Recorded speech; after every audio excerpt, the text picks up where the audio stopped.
May karelasyon ka na ba? Sigurado ka ba na mahalaga ka sa tao na yan? So, eto, ating aalamin ang mga palatandaan na hindi ka na importante sa kanya. So, kung ikaw ay nakaka-relate, panoorin mo ang video na ito. So, without further ado,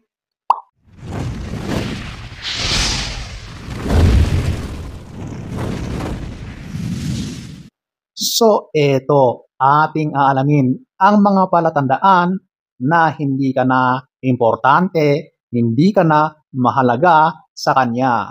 Number 6, eto, yung lagi kang nagbebeg sa kanyang atensyon. Naku, ang hirap naman ng ganito. Yung parang nagmamakaawa ka para lang mapansin kanya, para bigyan ka ng oras, para kausapin ka, para samahan ka. Naku, huwag kayong magpaapi sa ganyan. Huwag nyong masyadong ibaba yung level nyo, okay?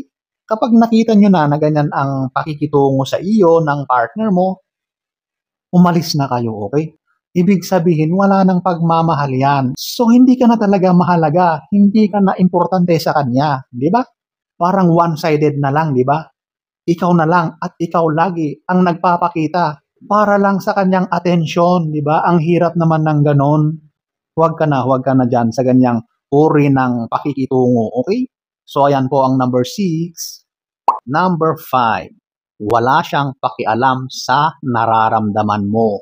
Ito na yung mga tao na kapag makapagbitaw ng mga masasakit or anything na against you or nakakasakit sa iyo, sige, banat lang ng banat, bitaw lang ng bitaw.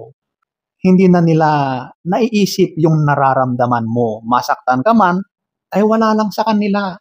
Kapag yung mga sasabihin nila ay nakakaapekto sa relasyon ninyo, baliwala sa kanya. Ibig sabihin, wala na talaga. Kasi alam mo, ang nagmamahal, hindi kanyan sasaktan. Yung thought o yung isip na masaktan ka ay sobrang mabigat sa kanilang kalooban. Kaya yung mga ganyan na walang pakialam sa nararamdaman mo, wala na yang pakialam sa iyo. So, meaning to say, ay huwag ka nang magtiyaga sa ganyang uri ng tao, okay? Hindi ka na mahalaga sa tao na yan. Hindi ka na mahal ng tao na yan, okay? So, ayan po, ang number 5. Number 4, ito, yung lagi siyang annoyed sa iyo. So, ito na yung literal na naiirita siya sa iyo. Di ba? Nakakapagtaka. Kasi, ganun ba ang dapat trato ng nagmamahal sa kanyang minamahal? Di ba hindi? Huwag kang magpakita ng mga ganyang mga asal or ugali sa iyong minamahal. Kung meron ka mang problema, dapat hindi ganun. Hindi yung kung meron kang problema or problema sa sarili mo, ay pinagdidiskitahan mo yung karelasyon mo. Hindi po ganun. Pero kapag ganyan lagi ang napapansin mo sa karelasyon mo, naku, huwag ka nang magtagal sa ganyan kasi talagang harap-harapan na pinapakita niya yung pagkainis niya, yung pagkairita niya sa presence mo. Huwag kang magsettle sa maganyang uri ng tao. Yung ipinapamukha sa iyo na naiinis, annoyed, naiirita sa pagmumukha mo, naku, wag na wag, okay? So, ayan po, ang number 4. Number 3, ito, yung nagsasabi ka ng mga nakakasakit sa iyo, pero pinapalabas niya na ikaw pa ang may kasalanan. Nako, ito na yung mga gaslighters. Lumalabas na yung mga narcissistic na pagkatao or personality ng tao na yan.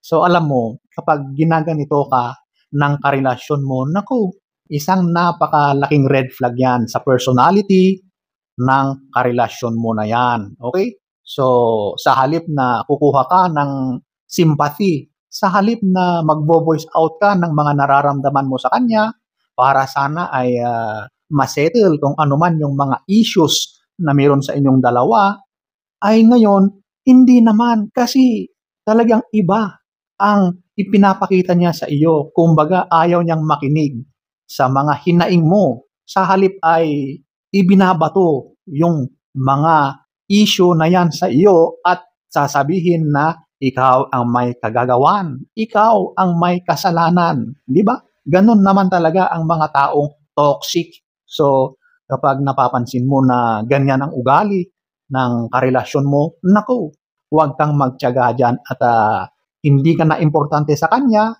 ay talagang binabastos ka pa.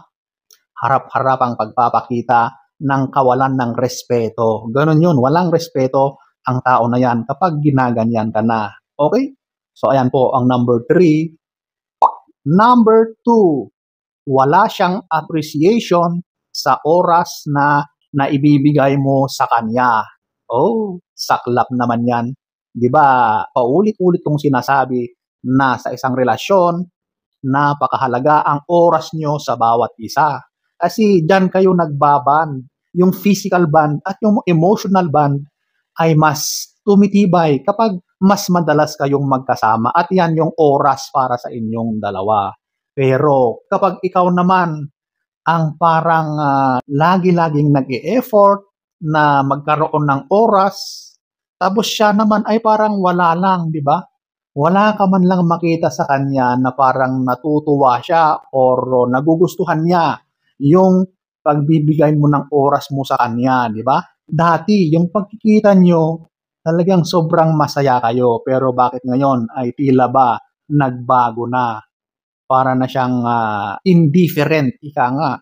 Magkasama nga kayo, pero bakit parang hindi na siya excited na makita ka? Di ba?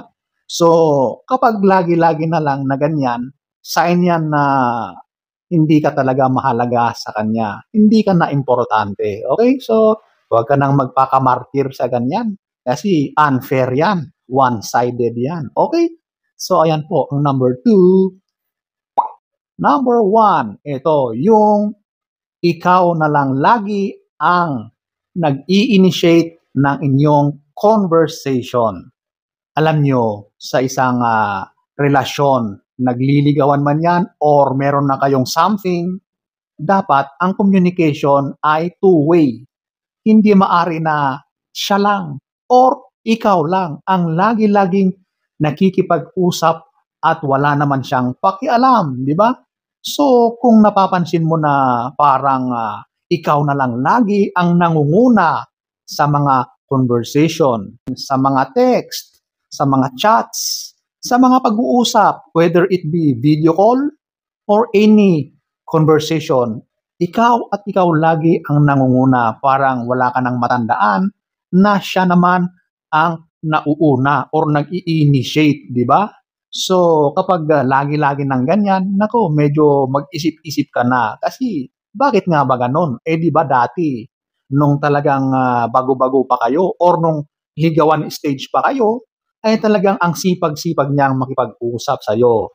Talagang batuhan yan ng mga mensahe at ng mga pag-uusap ng walang patid. Pero ngayon, iba na. So, kapag ganyan na ang nangyayari, meron nang nawawala sa inyong dalawa at maaring hindi ka na importante sa kanya. Ibig sabihin, meron na yang mas na pinag-uukulan ng kanyang oras. So, ayan po, ang number 1. So, ayan po ang iilan sa mga signs na hindi ka na mahalaga, hindi ka na importante sa kanya. So, sana ay nagustuhan nyo ang ating topic for today. Next story time, don't forget to subscribe